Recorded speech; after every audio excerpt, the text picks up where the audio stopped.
Welcome back everyone. Today we're going to be talking about Season 4 and gear. Personally, I want to go decently hard into it. I want to play a whole bunch of different specs. That's why I've been fiddling around on the PTR to see what's going on. So today, I'm going to fill you in on how character gearing is shaping up in Season 4. And hey, even if you don't plan to go very sweaty into high-end gameplay, the just generally boosted item levels here, like if you want to go and start downing Battle for Azeroth Mythic Raid solo pretty quickly, maybe even farming some Shadowlands stuff in like a small group of friends, well, actually this gear will help you do that. And also, would you like a beacon to beyond on your character at the maximum item level possible in the game? Because that'll be a thing, and I think it'll be pretty cool. And a side thing, I'm trying to go a little bit back to my roots in some shorter, more direct, like game and PTR stuff. Okay, let me know what you think about that. With that said, to set the tone for things, let's talk about the item levels in Season 4. Season 4 spans eye level 454 to 535, and given how your character throughput will scale with item level, we're going to be doing some truly stupid damage. Now, of course, Season 4 is updating dungeons, dungeon loot, raid loot's going up, Dawn of the Infinites loot is going up, so that gets a rather special place in things. World loot is up, loot from past events is up, of course, and there's a few new sources. To kick things off, though, I want to talk about two very familiar sources of starting gear, and that is Dream Surges and Time Rifts. Okay, Time Rifts are odd. All gear on the weekly vendor on PTR is eye level 454. That's Explorer 1 out of 8, meaning it's literally the most basic stuff. I mean, I've enjoyed running around with a Charlemagne trinket, but still, 454 for something that ultimately is weekly, that does render it being pretty much useless. Dream Surges then, they're a different kettle of fish. The weekly quest gets you item level 480 gear. That's Veteran 1 out of 8, but the Dream Surge Coalescence gear is also pretty damn good. It's a bit odd in PTR because she sells BOA eye level 415 tokens, but whenever you actually use the token, it comes out as 460. So yes, you'll be able to get a new alt in a full set of eye level 460 gear pretty much immediately with Coalescence. That's going to be pretty handy. Now, I also went and did a Farak Assault. I got a 460 from the Ever-Burning Chest. I got a 460 from a mob drop. I did a Grand Hunt that dropped nothing for me, which was odd. A Super Bloom gave me a 460 in PTR. Now, if a Super Bloom would be giving you Veteran gear like it does on Live, then you would expect eye level 480. I imagine that just needs some more testing. I did notice that the Hunt tooltip said Awakened on it, so maybe, right, the events that correlate to the currently awakened raid in a given week, maybe those are the ones that will perhaps give some better gear. As for World Quests in general, stuff is dropping between eye level 454 and 467, depending on the type of the World Quest. What will, however, drop better gear than what we're used to is the new weekly. So, there's a new weekly quest. It doesn't actually give you a choice. It basically rotates between Dragon Isle, Zaralek, and Emerald Dream based on what raid is awakened. And completing it is basically just doing events. The regular Dragon Isles one just said to do Feast, Hunt, and Dragonbane Keep. Now, what's different is the rewards, because rather than veteran tracked gear, which is what we would expect, it's champion gear. That's the equivalent to normal raid. So that's actually pretty good to be getting on a weekly basis. Also, you get a Season 4 crafting spark, seemingly a full spark. Now, Wowhead did find a splintered awakened spirit in the data, which is a half spark, but it does seem to currently be just giving you one spark a week. We'll have to see how that basically comes out, but the main thing here is weekly champion gear that will slowly be getting your alts into a pretty good state.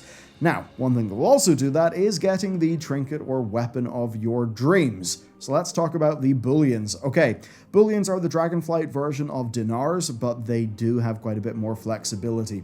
And currently, the sources of them are not confirmed, but per Wowhead's reporting, the Dungeon Weekly quest drops 2 of them. So number 1, that means people doing dungeons will seemingly have access to these in some way, but as for raid, we don't know. Like previously with the dinars, basically you would just kill bosses, and whenever you killed enough bosses, you would fill up a quest, you turn in the quest, you get a dinar.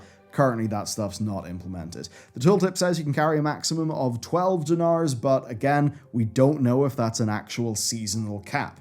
But where they're interesting, though, is that very rare gear is on the Boolean vendor. So you could go and get a Beacon to the Beyond. That's a very rare trinket, any of the Neltharion trinkets. Yeah, all that rare stuff is just on the vendor at the cost of 2 billion. That's fairly interesting because that, plus item level scaling, plus being able to get decently bisque gear via these vendors, that will generally mean that you'll be stupidly powerful in Season 4. Now, these vendors sell weapons and trinkets. They cost 2 billion each. If you did have a seasonal cap of 12, that would mean you could buy 6 weapons or trinkets. But if you only needed, say, 2 trinkets and a weapon, you would have 6 bullion left over. That would be enough to buy 6 individual weapon transmogs from one of the vendors, or 3 weapon transmogs and the Slime Cat from Shadowlands Season 4. The other side of these then is they're on the Awakened upgrade track. It has got 12 ranks and it maxes out at eye level 535, which is honestly kind of insane. I mean, you can get a very rare trinket that is best for your spec, at the highest item level possible, which, I mean, yes, that will mean Aspect Crest as an example. Now, Wowhead doesn't have the data for a maxed out eye level 535 Beacon to the Beyond, but at eye level 457, it does 520k damage. In-game, the eye level 493 version from that vendor does 752k damage. So I imagine fully upgraded, that is easily doing like over 1 million damage just for clicking on it. Which, look, it's probably not full like Legion patch 7.3 madness where everything is completely insanely overpowered, but I think the gameplay will be pretty damn brisk. The next side to things then is dungeons. I'm not going to go and recap the whole changes to dungeon difficulty. We've already done a video on that. What's interesting to me though is some of the side effects. So Mythic dungeons, of course, now drop the equivalent to what a Mythic plus 10 does now.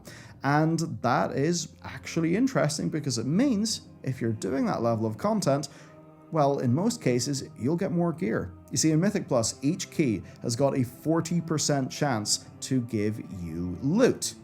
In Mythic 0, though, in a regular Mythic, you've actually got way better chances of getting gear from a single Mythic 0 run versus a Mythic Plus run. Of course, the differentiator there is a Mythic dungeon is on a weekly lockout, but of course a Mythic Plus dungeon is just repeatedly spammable. But still, I think it's cool that if you're doing Mythic 0 dungeons, they will be harder, you'll be getting actually really good gear for your character, and you'll be getting gear at a faster rate because, yeah, they're a weekly lockout. That just means they give you more gear per unit time when you're in there.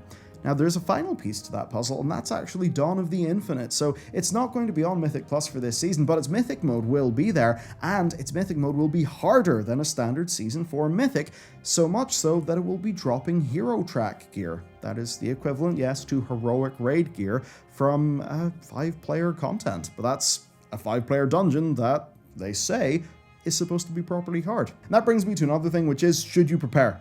Now, thinking about Time Rifts and Dream Surges, whenever you do those weeklies, they don't give you gear, they give you a token, like Dream Surge Cocoons or Dilated Time Pods. You could also, of course, farm up Dream Surge Coalescence right now. I do not know, though, if that's something that you should do, because there's every chance that when Season 4 happens, Blizzard will just make a new currency, right?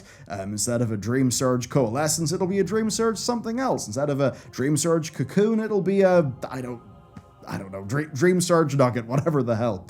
You see, when we moved from Season 2 to Season 3, Blizzard changed those currencies because they didn't want people just stocking up and then waiting for the new season to drop to then spend all of their currency.